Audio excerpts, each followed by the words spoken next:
Good afternoon. So standing up here, I was looking at it earlier. It looks, it's got one of these podium feels. It looks a little bit like I'm going to preach. And then thinking about preaching, my father was in fact a priest for many years. And his advice on public speaking was always that when you speak in public, you have to make sure that you make people laugh at least once, even if it's a funeral. But then I would have challenged him that if he was coming on after lunch to talk about children affected by HIV and describe to people an epidemiological model and somehow fit a joke into that, he would be very well challenged to do so.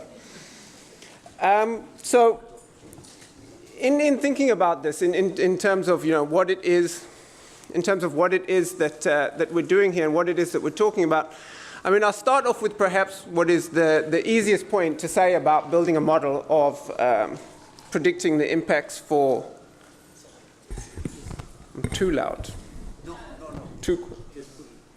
Right there. So when thinking about building a model for children affected by HIV, maybe the first thing to take away from that is that it's impossible. So if you think about the morning's presentations and to think about how complicated child development is and how many things go into that, then you add on to that, how much data you would need to try and unpack what is going on for children affected by HIV when you're adding in one more stressor into a complex environment, you realize quite quickly that you can't, that it's actually simply an impossible exercise.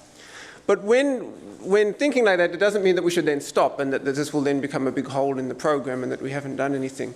It's to say that in trying to do that, one can learn a lot. And so really we have to think about what is the purpose of this model that we've been trying to build and what can we take away from that. And really, these types of models are built with one of two reasons in mind. Either you're trying to predict the future or you're actually trying to understand the present better. And both of these are important issues for this exercise, but really what we're focused on is at this first step in building a first model of this type is trying to understand the present better. So it's not that we can then suddenly start saying things with a crystal ball, what will happen in 5 or 10 years' time. It's saying by trying to build a model, can we unpack what we already know, examine what we already know in such a way that it will actually tell us we'll gain some insights from that exercise. And to give some examples, when you want to start building a model, you have to start asking different questions of the data. You, as Linda spoke about this morning, you have to talk about the extent to which impacts are concentrating. We can't say that HIV simply increases the risk of some negative outcome, say depression. We can't say that's not enough to model. We need to know, well, is it this large-scale impact within a small group or a more widespread impact? And then we need to know whether it's the same children who are suffering from depression who are also suffering from anxiety, or also the same children who are dropping out of school and suffering from stigma. So when we're building that model, knowing that each of these things the risk of each of these things is increased by HIV is not enough. We need to know how they are distributed within the population and how they relate to one another. And whether or not they change over time. So we have many studies which tell us about the impacts of HIV at a particular point in time, but what happens? Do children recover from that impact? Does the impact get worse over time? Is that varied by whether or not it's concentrated? So we have got to ask a lot more questions about the data.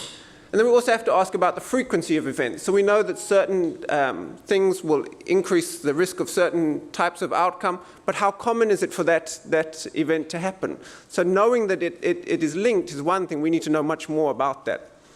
And we need to know how all of this blends into the context. So as you've heard again and again, what the environment is, well, how the environment interacts with the stresses that you're trying to look at, plays a big part in leading to the impact. So we can't say that, having an infected caregiver will lead to this impact. Well, the impact will be determined by who you are as a child, the context in which you live, the responses that your family or others around you have, the services that you have access to.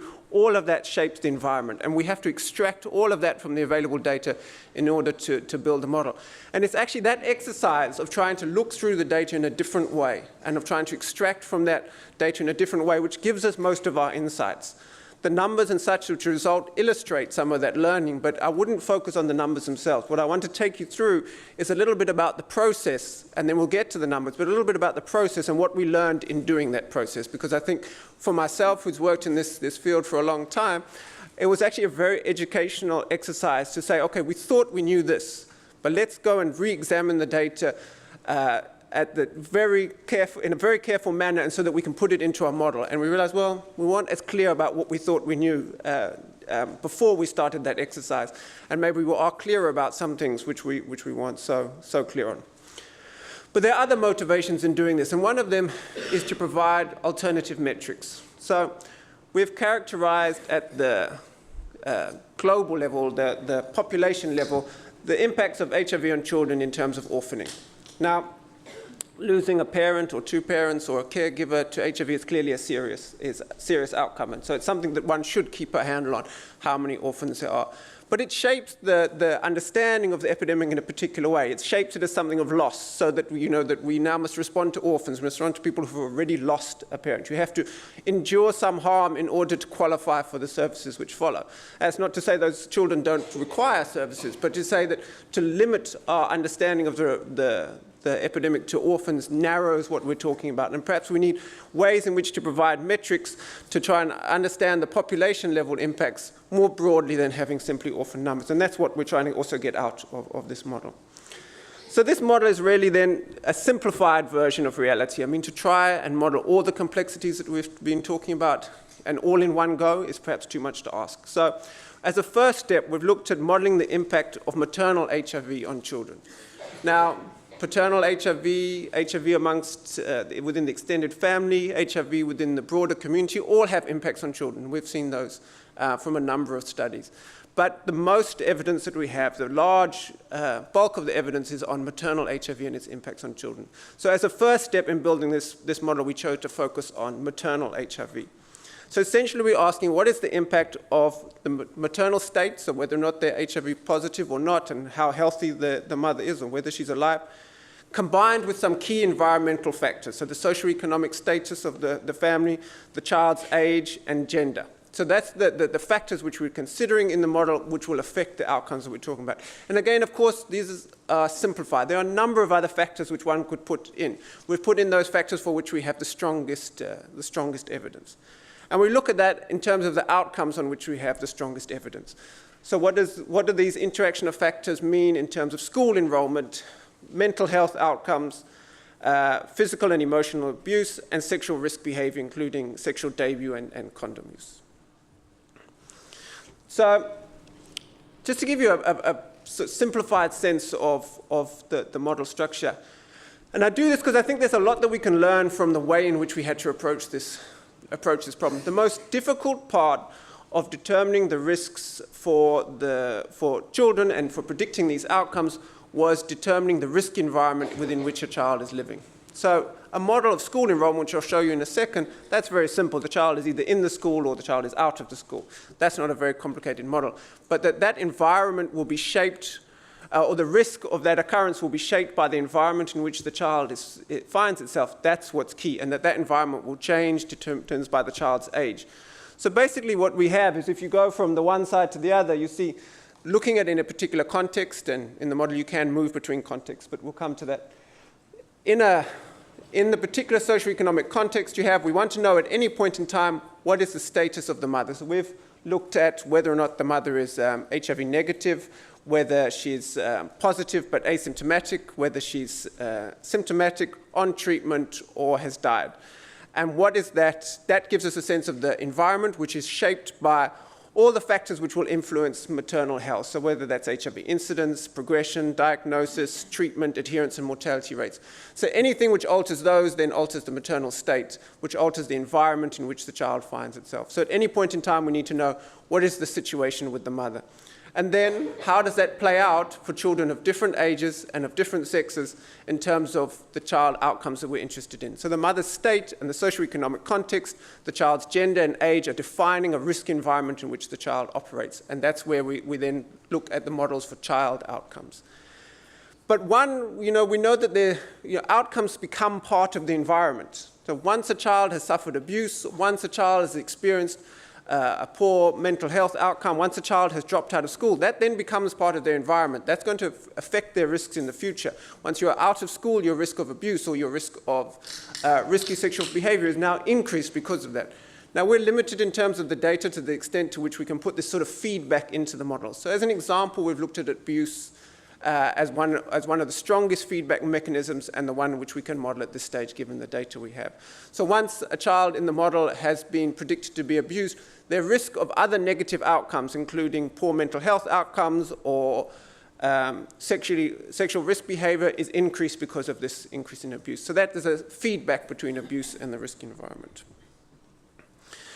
So to be able to do this and to be able to talk about the effects of HIV, we have to have a sense of what does an environment, such as the environments that we're seeing HIV play out in, what does that look like for children in the absence of HIV? So what is the difference then that HIV makes? So to put very crudely, we just look at whether or not the mother is alive or dead. Now here, most of the data we use is from South Africa because it helps to have data from a common source, but I mean, obviously you could do a model like this for any population. And let's look at a cohort of 100,000 women born, we use, I think it's 1985, so 100,000 women born in 1985. These are going to become the mothers in the model. What happens to them over their lifetime? And if you see, we track them through to what we would predict would happen to mothers by 100. You see, unfortunately, no one makes 100. But over that time, the blue line just depicts the number who are alive, and the red line, the number who are dead. And so that gives you a sense of what is the status of women in an environment which, such as South Africa, and we could do this for any environment in which we're seeing HIV. But then to link that, this is where things start to become more complicated, link that to the child. We're not interested in just simply in whether the woman is alive or dead. We want to know what that implies for children. So now we can map that using those knowledge we have around age-specific fertility rates, map that to what that means for those women's children. So what this shows is for each year of the child's life, what is the status of the child's mother? So you can see at 0 to 1 in the first bar, almost all children, their mother is alive at that point in time. And that by 18 years of age, about 10% of children would have lost their mother. Now, this is just in the absence of HIV. This is what the environment looks like. So obviously, we're going to have negative outcomes associated with parental loss, even in the absence of HIV. So this provides the background against which we can compare our results. So then what will the risks with HIV be? So to do that, we need to start getting a sense of modeling that environment, modeling the status of women over a period of time. Now, you would think with all the efforts that have been done to model HIV over time that this would be quite straightforward. In fact, even I thought this would be quite straightforward. This turned out to be the most difficult part of the exercise, was trying to determine at any particular point what condition a woman's health would be in. And to this level of detail that we needed, and then to link that to the children so that we had a sense. So we have this relatively simple model. It got more and more complicated as we went along. The original looked simpler than this. But essentially, the population of women all start as uninfected. They then can die from being while uninfected, which is what you saw in the earlier model. But then at a certain rate, people will become infected. They can then become symptomatic or diagnosed before they become symptomatic. And then to where they have symptoms and are diagnosed, and from there they can move on to treatment, and determined by the rate of adherence to having stopped treatment, and can move from any of those states to being dead at any time, either for reasons associated with HIV or just for normal reasons, normal mortality rates. So that gives us a sense of the environment that characterizes what state of health the woman will be in. And in our model, we can then start changing these. So we've set up the baseline model to look pretty much like South Africa. But we can change this to start saying, well, what would happen under different scenarios? So if we change 2, the number that would go into 2, the rate at which women move from uninfected to infected, that's essentially modeling what prevention would do. And we can track that through to see what prevention does for child outcomes. And then we could look at the proportion of women who move from being diagnosed and ill into treatment as a sense to see what the treatment impact would be. Now, this I'm going to come back to a number of times because it's actually a very interesting outcome in that in our base case that describes South Africa, we have relatively high levels of treatment already. And so changing this, increasing the levels of treatment, actually doesn't make very much difference. What makes the big difference is ensuring that women are diagnosed and available to, are diagnosed while they are either asymptomatic or symptomatic and can then be transitioned into treatment. And so the rate of diagnosis plays a huge role in determining what impact the treatment will have. And similarly, the rate at which there's treatment adherence. And I'll come back to this in some detail. It's quite a key point. So just to give you a sense of the figures that I'm going to present. The figures that I present are very much for a particular scenario. So if we change the context that we modeled, the results would differ. So the figures we see are essentially characterizing a South African situation. If we looked at a lower prevalence environment or we looked at a lower treatment environment, we would have a different set of outcomes. So we look at these results for 100,000 women. We look at fertility and mortality rates by each of those states that we see, whether it's on treatment, whether it's asymptomatic, and so forth. We go through the incidence, diagnosis rates, treatment adherence rates that characterize South Africa, and we look at a context which has a roughly 50% level of poverty. And then we apply to that all the risk factors that we know about in terms of those outcomes that we're interested in, most of which came from the young carers study. The reason I go into this in some detail is because all of these things then shape that risk environment that we're talking about for children. So changes to any of these things will lead to changes in the outcomes for children, so we can begin to get a sense of changes to which ones will have the larger impact. Now, I've been told this is probably my most difficult to understand graph. It looks a little bit busy. But essentially what it's telling you is now that's the same graph that we saw earlier about women's health over the lifetime. And so again, the blue line in this case represents HIV-negative women who are HIV-negative and alive at any given point in time. Now, if you recall the other graph, you saw a gradual decline over the 100 years that we're looking at.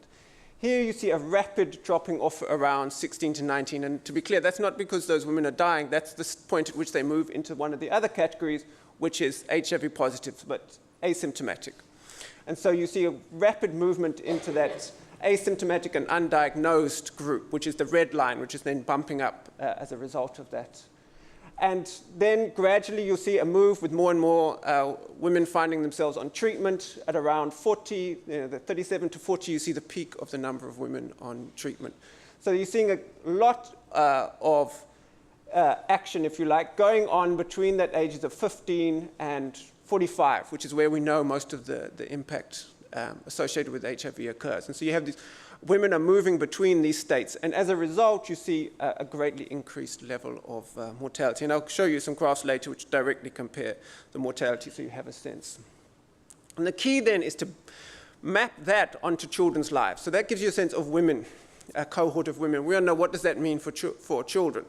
So we have to know both what the age fertility rate and also the state-specific fertility rate. So HIV-positive women have different fertility rates determined by their level of health at any particular time. And so to map that on, we need to provide information around that.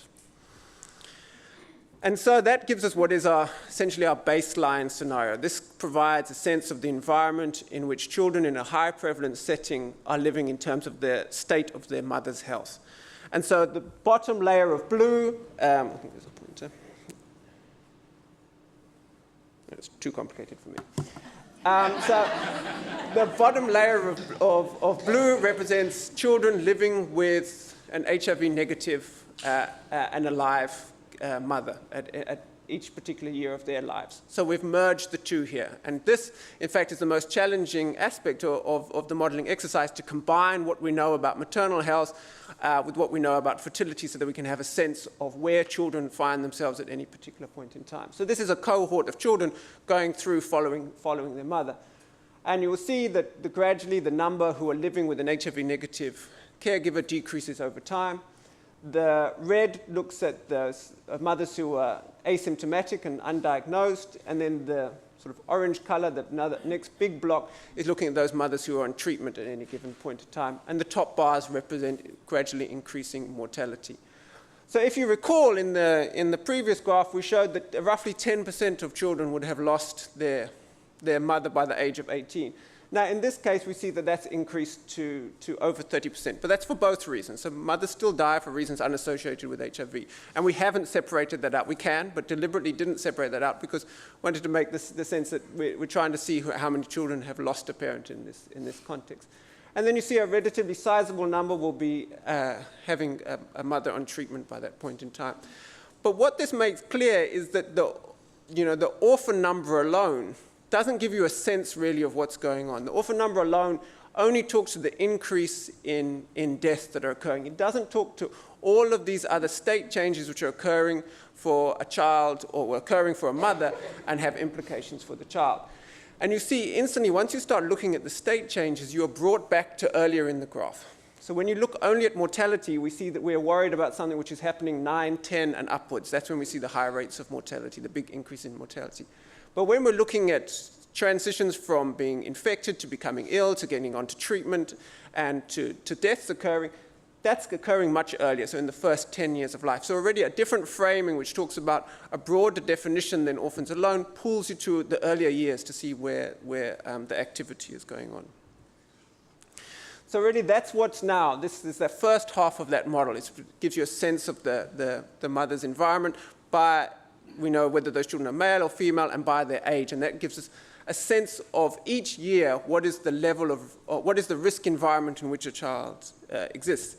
Then we can put in these very simple models, which just talk about what is the risk of a child going to school or not going to school, and what is the rate at which they will drop out of school or graduate in any particular year.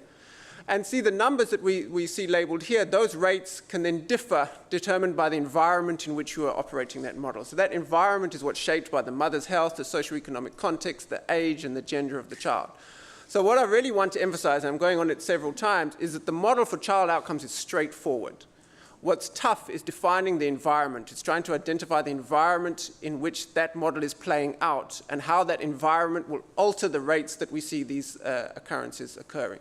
And really, I think that already has lessons when we start thinking about how to respond, because it's saying how critical the environment is. To say that there is an impact of HIV separate from any environmental discussion is relatively meaningless. You can't say what the impact of HIV will be outside of the environment in which that HIV is being experienced. And so the model reinforces that you have to understand risk within a context in which that risk is taking place. So you put in HIV into an environment where you have a high level of income, where perhaps a male child who is not discriminated against, and you have high access to treatment, then the risks of HIV are going to still be there, but they're going to be much smaller than the risks associated with it if you're looking in a very economically deprived setting for a child who's at an age where they're much more likely to drop out of school and are then challenged by HIV. So we see that the environment plays all the role in determining the risks that we see.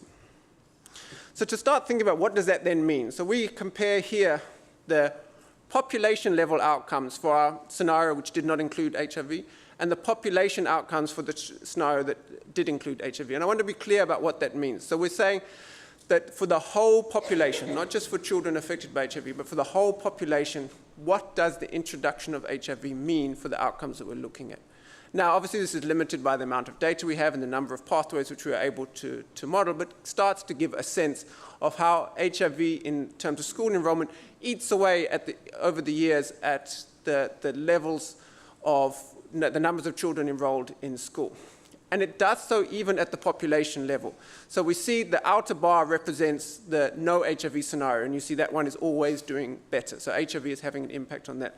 The middle blue bar represents the whole population. Are the impacts of HIV on affected children large enough that we see a difference at the population level? So if we look at school enrollment in a country, at a country level, would we expect to see declines in enrollment because of HIV?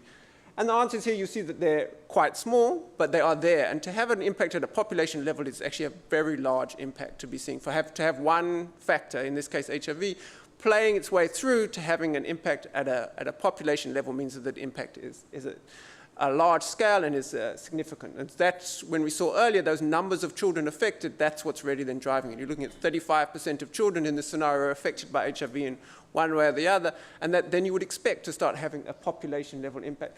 And over time, you see that the difference between them becomes more marked, till eventually we see school completion rates between the three groups. Now, we see in our without HIV scenario, 61% school completion, which I think is important to stop for a moment and also think about, and we see this across all the outcomes we look at. the context which we're in are difficult places.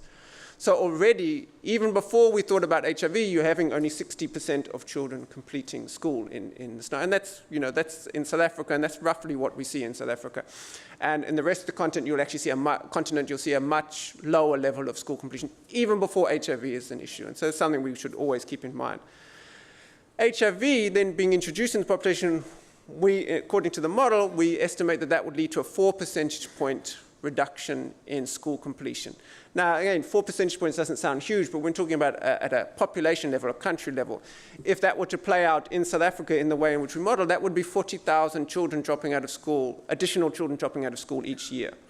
And so that's if we want to talk about population level impacts, that's a big impact. And you see that because then when you go to the children who are affected by HIV in some way, so this is not orphans, this is not children living with treatment, this is not children with asymptomatic caregivers, this is all children who have some experience during their childhood of being affected by HIV, what is their school completion rate? And then you see that that's 50%. And that's really what's driving that difference between the 61 and the 57. Now, obviously, we can pull out subgroups, and they tell you about which subgroups might be more affected by others, and I'll do that in a second. But here, we really want to just get a macro picture of how big an impact are we talking about. So in here, we're essentially saying that 35% of children in the country will experience a 50% school completion rate as opposed to the 61% which you would expect in the absence of HIV, and that's a big impact. Then we looked at the percentage of children suffering at least one episode of depression or anxiety by age 18. So we only model it for the adolescent years, and I'm going to talk about that in some detail. But what is the chances that the child will experience at least one impact? And there we see, without HIV, 45% having at least one episode. In the context of HIV, the population average moving up to 49, and then amongst that group of the broadly defined affected group, you're seeing 55%. So again, we model quite a large impact on experiencing one of these outcomes. And so that's, again, that's a relatively large impact. So we can, again, break that down, because when we talk about population impacts, a lot can get washed out. There are some groups amongst that affected population we're talking about who will be relatively unaffected. So perhaps higher income groups, mothers on treatment for the whole period, maybe they're not as great at risk. And so what we draw here is what does the model say about the cumulative percentage of children suffering at least. So at some point in their by that age, they would have suffered at least one episode of depression and anxiety. And the middle line shows the population outcome in a context with HIV, so go gradually increasing over the period. The blue line shows what you would expect for girls, which is if we're singling out girls, we do use both populations that we single out are both for girls. Girls in high-income contexts with having suffered no abuse in their lives and whose mother is alive and HIV negative, is a much lower level. It's still there. Again, we don't want to take away from that. There are high background risks for all of these outcomes we're talking about. We're not saying that HIV-affected children are the only ones at risk of these things. These things have high levels of background. Even amongst a low-risk population, we see that there's a relatively high proportion who will suffer at least one episode. But then when we focus in on what is the highest risk group that we have in the model, so I'd make it clear that we chose it deliberately to show what the highest risk combination of factors would look like. So girls who are in a low-income context, who have previously suffered some form of emotional or physical abuse, and whose mother has died. For mental health outcomes in our data that we've used, that's the highest risk group. And you see what a difference that makes. That if a girl were to live from 12, if she had lost her mother by 12 and suffered abuse already by 12, until by the time 18, almost all would be predicted to have suffered at least one poor mental health outcome. So subpopulations have much higher risk than the overall broadly defined affected population that we're looking at. And we heard a lot this morning about abuse. So here we looked at the percentage of children suffering at least one incident of emotional or physical abuse by 18. And now, again, the first thing, and Jim's talk this morning, I think, already emphasized this, that the background rates are so incredibly high. And you see the background rate that we produce in the model here of 54%, and this is emotional and physical, so it's a little bit higher than the physical-only rates that you saw this morning. You have a hugely high background rate of abuse. And what that means in terms of your policy response is something to think about, is that the population already is experiencing a large amount of abuse already. So there's a very high prevalence already. That will then increase amongst when you introduce HIV, and particularly amongst children affected by HIV, but not hugely. And it's worth thinking about for a moment why there isn't such a huge difference. So we're still talking here, again, 4 percentage points, which, as I've explained, is not a minimal difference, but it's still not perhaps as big a difference as we thought. And that's, again, because of the concentration of risk. So what the data that we put in is to say that children who are living with symptomatic mothers are at the greatest risk, increased risk of abuse, and that's from the Young Carer study. So that's good evidence that there's this higher risk for this population. But when we're talking about all affected children, most adolescents in the context of HIV who are affected by HIV, by that time, by the time they reach adolescence, their mother is either dead or on treatment. That the period of having a lot of time spent with symptomatic mothers is earlier. It's between 0 and 10. That's when living with a symptomatic mother occurs. So we've modeled a very high risk of abuse for children living with symptomatic mothers, but it's not an event which occurs a huge amount during the adolescent years. Which for me raised a big concern, because if that environment associated with living with a ill caregiver increases your risk of abuse, if that holds for younger children, when we know that the younger children spend a lot more time with caregivers who are ill, then we are missing a big impact in our data. We haven't looked at that, and that's maybe something we need to think about. And that's true also of the mental health outcomes. Again, one of the highest risk periods for the poor mental health outcomes is when the caregiver is ill. We only have data for adolescents, and so that's all we've modeled is the data for adolescents. If that risk is occurring for younger children as well, and it is linked to symptomatic caregivers, then we're missing a big impact that we should be thinking about. So what can we think to start talking about intervention? So if we have a sense of what the impacts are, and we have a sense of all of those variables that I went through at the beginning, of all of those things that are affecting these outcomes, what can we say about intervention? Can we begin to talk about what might work? So I want to first talk about how the environment can change. So we've talked about the main driving factor in this model is what is the state of the mother's health at any point in time of the child's life.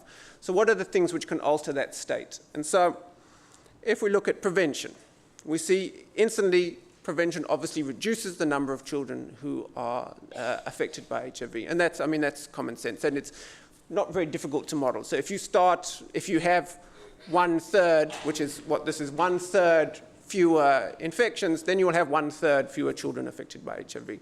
It's the most direct, and it's obviously the one which will have the overall largest impact on reducing the consequences specifically of HIV. So that's straightforward, and one that we should obviously always keep in mind, that prevention of HIV amongst the parents in terms of protecting children is the gold standard if we only knew how to do it. So if we go then back to the base scenario and compare that, what do we do then if we increase the rates of treatment? Now I want you to look closely and see the extent to which you can see a difference between these two. Because it's actually quite difficult to see. There is a difference. So you'll see these yellow bars, if I go back and forth a bit, the yellow bars increase slightly when you increase the rates of treatment. Now I want to just tell you for a second what goes into this. So we increase the rate at which we're in the scenario which people are being diagnosed, and we increase hugely the rate at which women will get onto treatment. But we don't see a big change in the outcomes for children. And I want to just talk a little bit about why that occurs. So if you look at the percentage of children whose mother has died by the child's age in the model, the bottom line represents what we talked about at the beginning in the absence of HIV.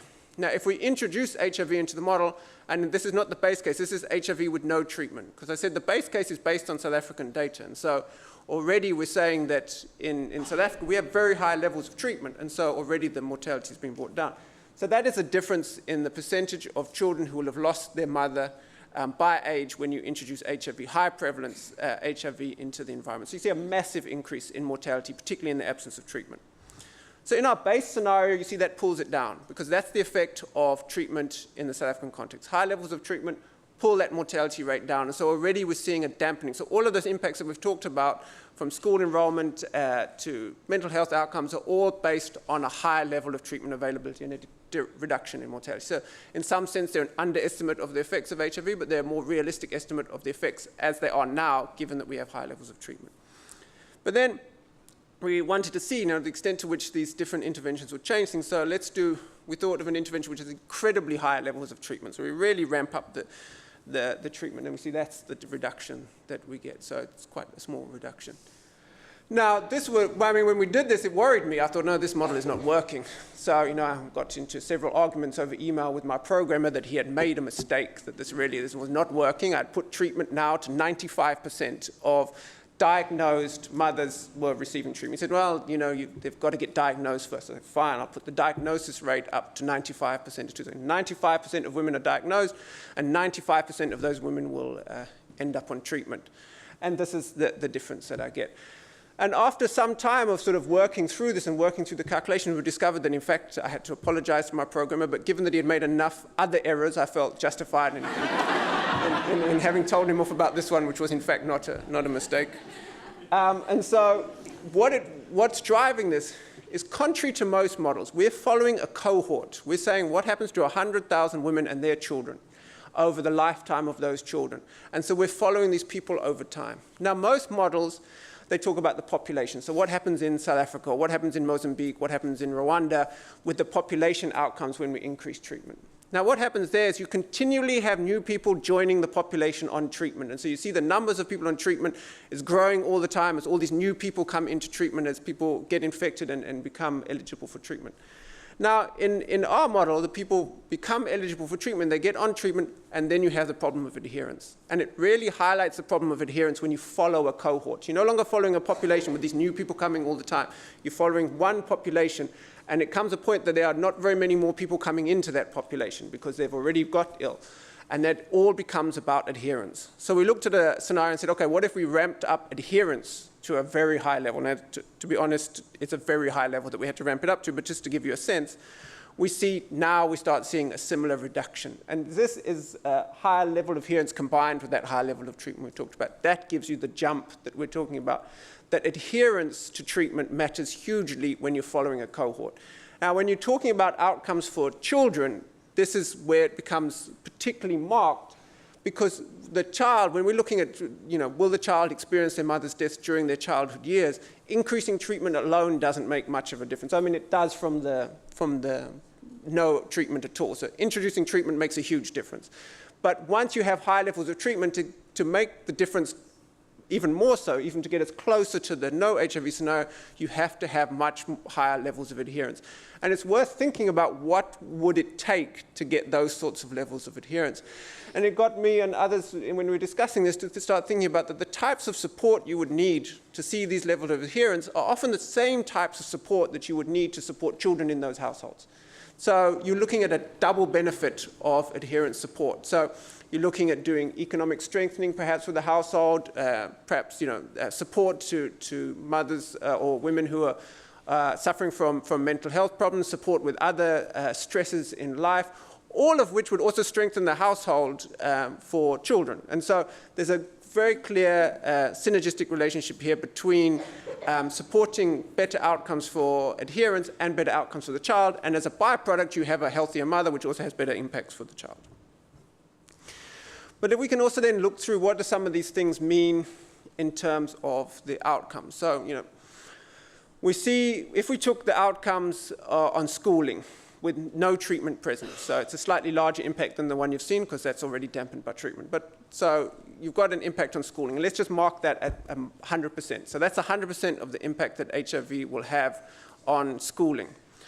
Then in our baseline, we're already reporting only 80% of that impact because already we have high levels of treatment in the model, so that's dampened the impact. If we did get this high levels of adherence that we were talking about and up the rate of treatment, that would drop further, closer to 60% of the impact. Prevention has a much more marked impact. So you do prevention and you'll chop that right down already. So there we again have a sense of what do these things mean through prevention having the largest impact, treatment having an impact, that's the shift from 100 to 80, but for it to get even better, you really have to work on adherence. But all of that dwarfs in comparison when we compare it to a scenario where we have poverty reduction. So here we looked at a 5 percentage point decline in poverty. So that's a 10% decline in poverty.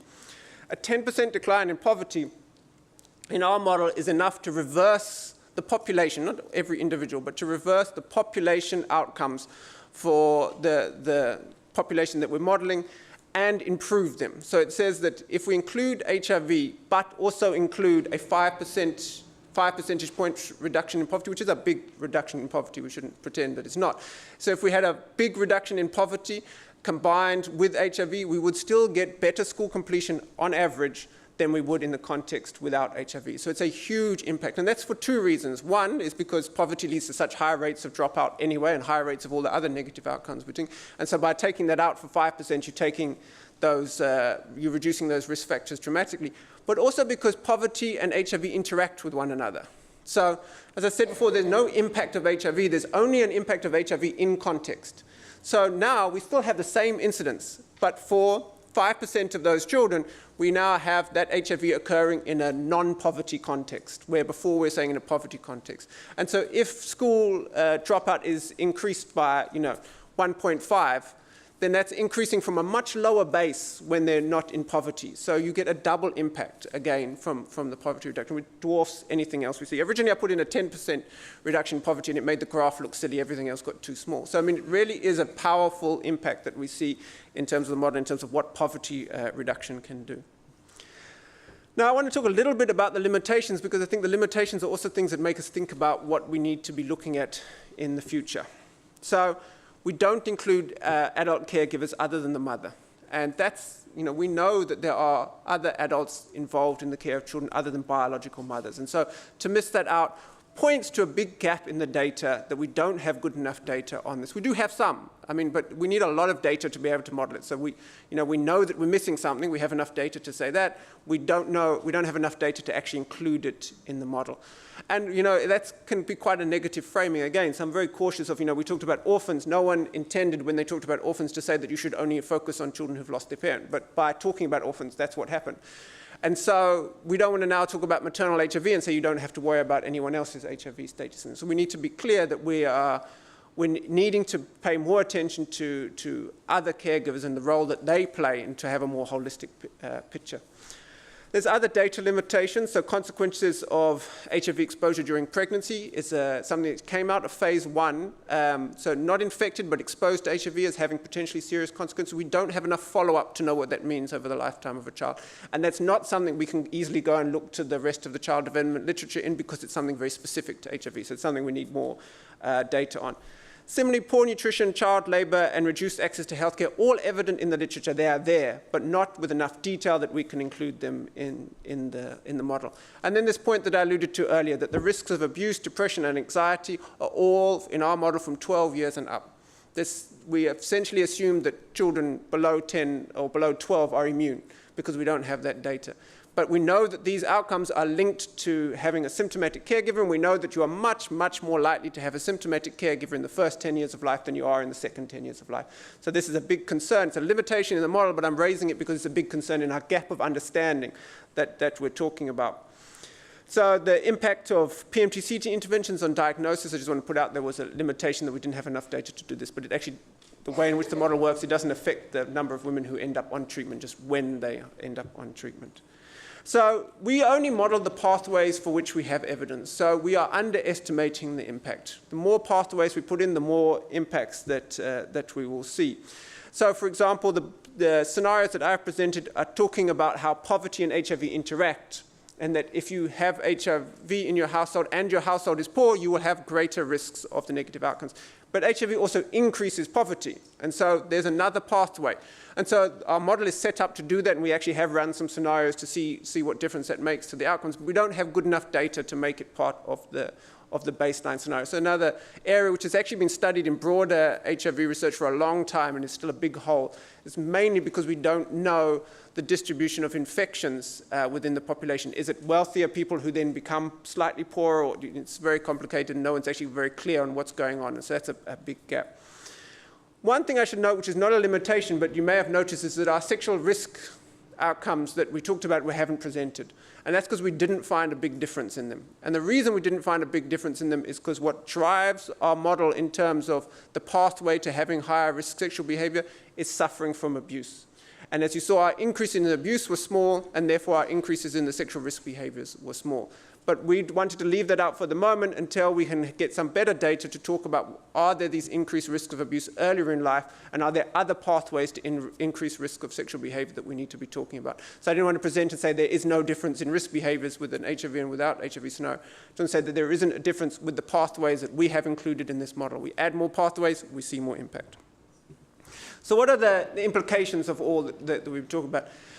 And you know, a lot of the implications from the modeling exercise echo what we heard in the morning, and you know, not without reason. This is a process which is built across these three phases and has gone back again. So I mean, Linda and I have discussed the outcomes of the model, and so you hear, I mean, it goes both ways. So you have widespread risk, so which suggests the need for large-scale prevention of harm. So we're talking here in the model about 35% of children affected by HIV in some way. Now, that's in South Africa. It's a higher prevalence context. Lower prevalence context, lower number of, a smaller proportion of the children affected. But wherever we're talking about in the countries that we're focused on, that's a big proportion of children that we're talking about, which suggests that if you want to prevent harm, it's difficult to go and pinpoint which children will suffer those negative outcomes. You've got 35% of children, you have to find ways in which to have large-scale programs in order to reduce risk.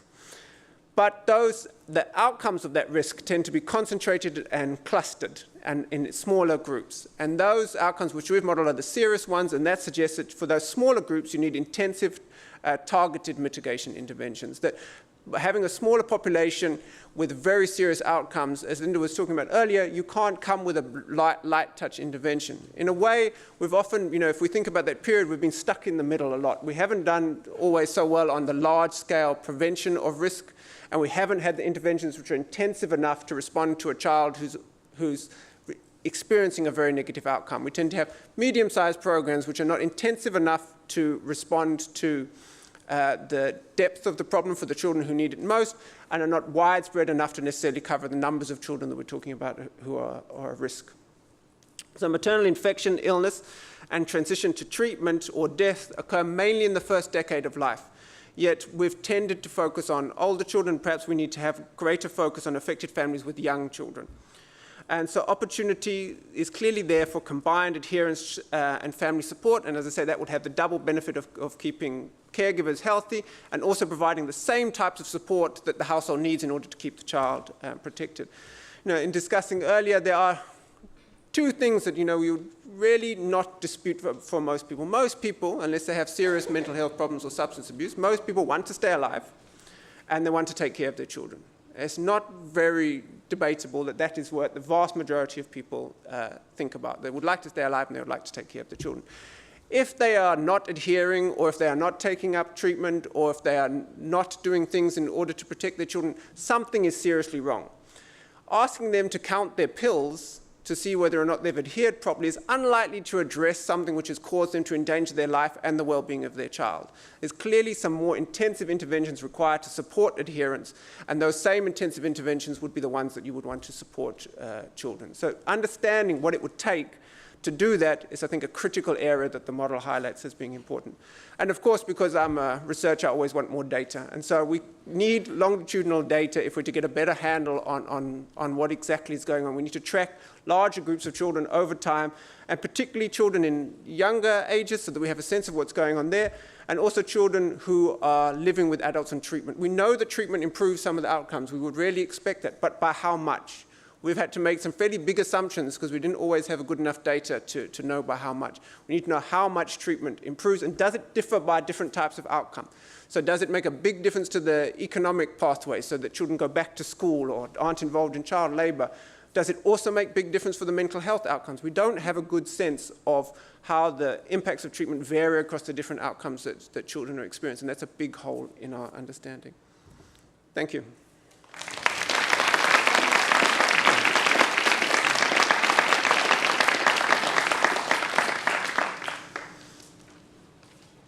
So you can ask questions.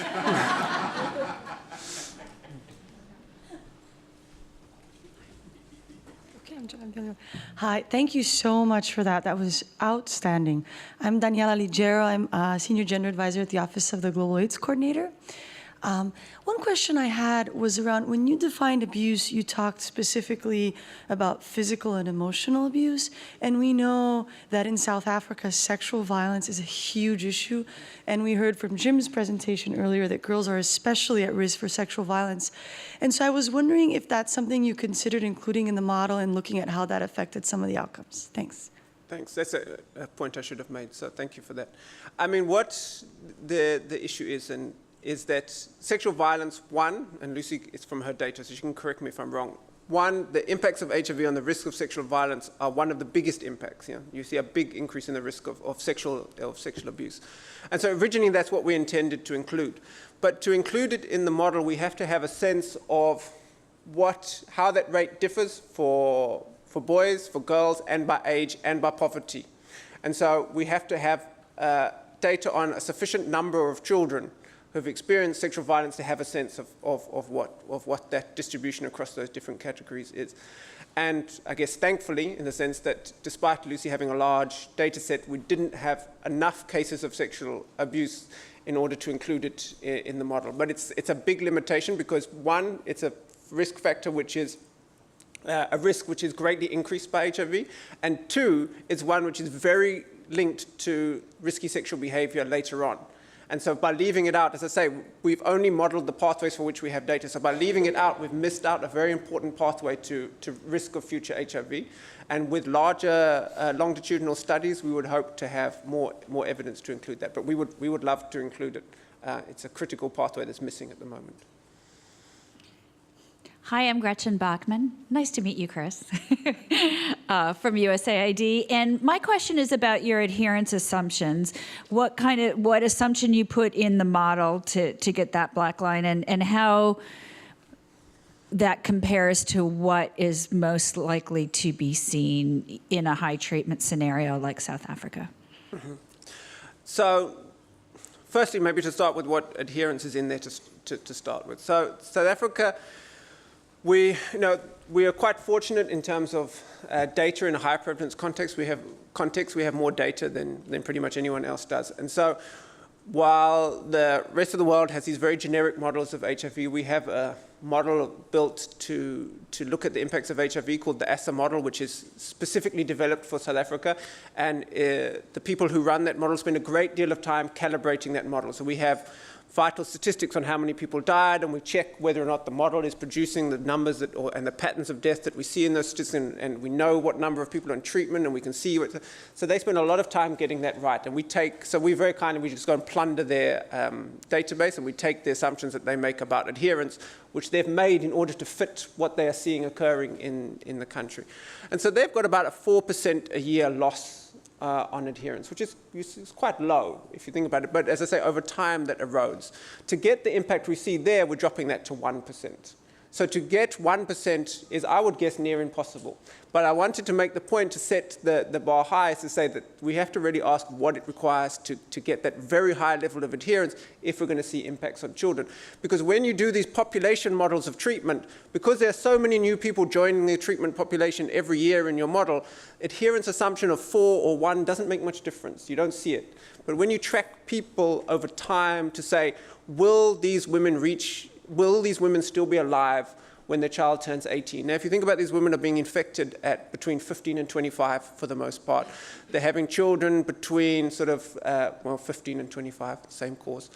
And so you have the children who are being born around there. You're going to have to be living with HIV for at least 20 years in order to see your child past 18. And that requires very good adherence if you're going to see a meaningful impact at the population level. And so you don't see that in population models because of the new entrants all the time. So it's unrealistic. The black line that we put there is unrealistic, but deliberately so, to say that if we don't aspire for very good adherence, we won't see the impacts that we want for children. Hi, I'm Rebecca Gordon. I'm with Together for Girls. Thank you so much for that amazing presentation. I'm wondering if you could talk a little more or a little bit about sex-specific vulnerability for some of the outcomes. As we know, girls have increased vulnerability to HIV and to some of the differential impacts. And you had a slide about girls' vulnerability to depression and other poor mental health outcomes. I'm wondering if there was any modeling done about sex-specific outcomes for girls versus boys in educational attainment and completion? So you chose the one that there wasn't. So the model is the model is set up to look at sex differences in risk, because we know that that's an important issue, and we include sex differences in risk of all the outcomes except for schooling. And schooling we don't, because we are using primarily South African data, and there isn't a large difference. There is some difference, but it goes both ways in that the underlying level of dropout for girls in school in South Africa is in fact lower than boys, quite significantly so. And there might be a slightly higher risk associated with HIV, but it's going to probably balance out. So we didn't include it because we were using mainly South African data. However, if you applied the model to other contexts, that's exactly you would want to draw that out. But we did examine gender differences in abuse, in mental health outcomes, and sexual risk behavior, because those are very large, both the underlying risk and the effects of HIV on those. So they are there. But what might be interesting to see is if we are able in time to get data on particularly abuse under 10 years old, how much difference there would actually be in that outcome between boys and girls. I think we miss often the higher levels of abuse which occur for young boys. In adolescence, it's very clearly girls are at much greater risk of abuse. But up to the age of 10, that's not so clear at all. And we might be missing often a very key risk group in terms of not including risks of abuse for young boys. Hi, Chris. I'm Mike Ferguson from FHI 360. You talked about the links between HIV and poverty status.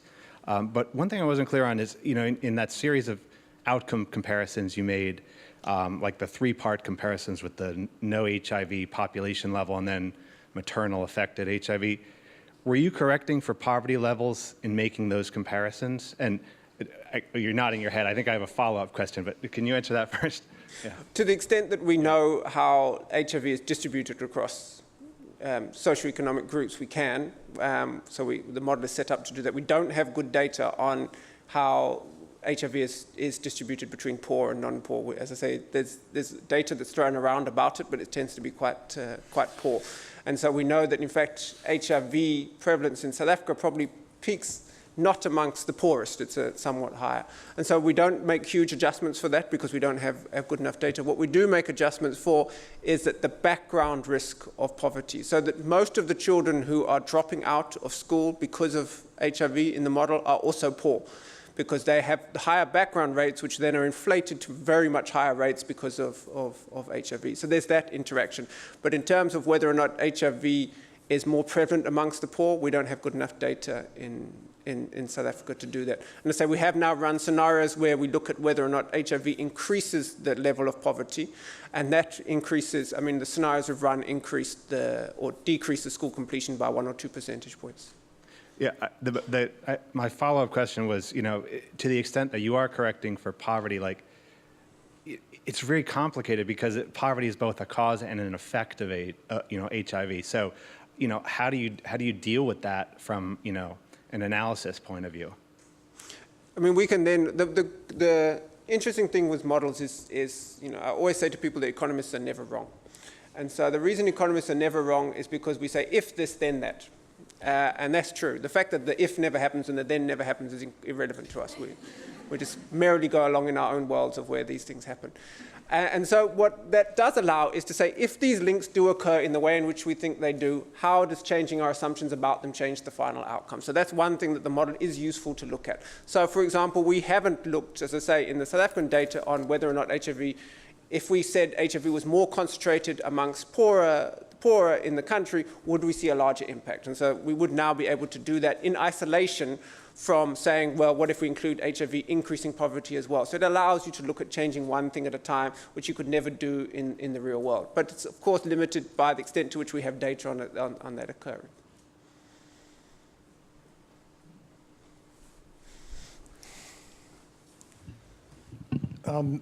Hi, Chris. I'm Tom Fenn with UNICEF. And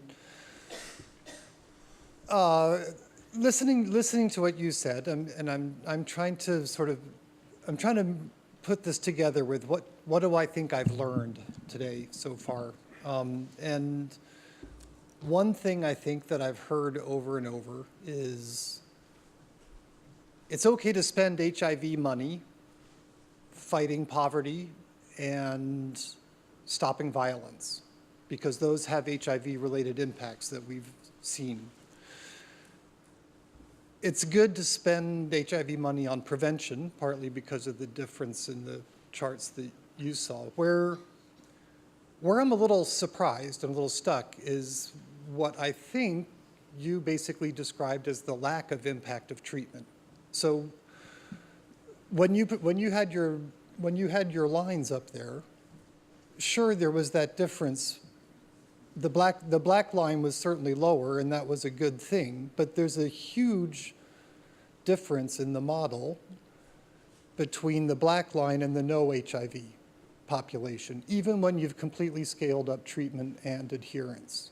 And I'm not sure what that's about, because we keep hearing that actually, what we're all fighting to do is to do more than treatment. I mean, we want to make this a social response, and we want to address the non-medical aspects of the epidemic, and that's in kind of counterpoint to, well, if we could solve all of this if we just got everybody on treatment and if everybody adhered. And your model is actually saying that's not true when I look at that. And so what I'm trying to balance that and trying to confirm that I think your model is also extremely useful in terms of addressing why we can take HIV money and do things like spend it on fighting poverty and stopping violence. So, thanks. Okay, so maybe to go from the beginning. So what we're saying is that you can spend money on these other things. So the levels of violence and abuse that we're talking about, and the levels of poverty, the HIV money, as large as it is, would be lost in that. So are there ways in which to think about using HIV money to demonstrate how one can do some of these things in order that they can then be taken up by larger programs that can do them for more? So can it be the thin end of the wedge? I think that would be close to what we were saying. So it's somewhat similar, but slightly clarified in that the scenario we put there, like a 5 percentage point reduction in poverty, that's a big reduction in poverty. And to get that would require a very big effort, something probably larger than the HIV response that we're seeing. So yes, but no. Then, should we spend our money on prevention? If we could get it. So we have, if we go to the data on prevention, the evidence on what works in prevention is not very much, really. I mean, so, we don't have very good prevention intervention. So sure, if we had a set of interventions that we could spend our money on, which would lead to a third decline of 1/3 in incidence, we should absolutely go and spend our money there, because that would protect children. We don't have the evidence to say what we should be spending our money on to lead to that. And that's an ongoing problem with HIV. Prevention is always going to be the long-term answer. We just need to figure out how to do it. Now, whether or not we're saying the treatment doesn't work, treatment works. So if you see the no HIV, the HIV and no treatment, and then you put in a baseline, you see a big drop in mortality. And that's definitely what happens when you get treatment. What we're saying is that you reach the benefits of that treatment, you saturate your benefits quite quickly unless you improve a lot of other things. Now, we could produce a scenario that would bring the mortality line right down to close to the no AIDS mortality line. But it's useful to think about what that would take. We would need actually just about everyone. We'd have to have 99% or pretty much of women, or actually higher, because even losing 1% a year accumulates over time. So you have to have near 100% of women diagnosed, near 100% of the women who were diagnosed put onto treatment. And you would have to have near 100% of those women the treatment works, because there's a 6-month period where most of the models include that the first 6 months is quite a high likelihood of treatment failure. We're talking at 3-4%, but over time of 3%, everyone who goes on, that erodes some of the benefit. So you'd have to have higher rates of success at straight away, and then you'd have to have very high levels of adherence throughout. So we also have slightly higher levels of poor adherence in the first 6 months, which is what we see in the data. So you can treat your way out of the epidemic if you're prepared to also find and diagnose everyone, and support everyone to get onto treatment, support everyone to stay on treatment during that first difficult 6 months, and then support everyone to stay on treatment for life. When we see those things which says you can return the life expectancy of people to near the no AIDS situation when they're on treatment, that's for people who are on stable treatment. So that means that they've got onto treatment, they've survived the first 6 months, they've adhered for the first 6 months, and they're now adhering for the rest of their life. That proportion is not very big. I mean, it's big, that's where we get some benefit, but it's not very big that we can pull that line all the way down.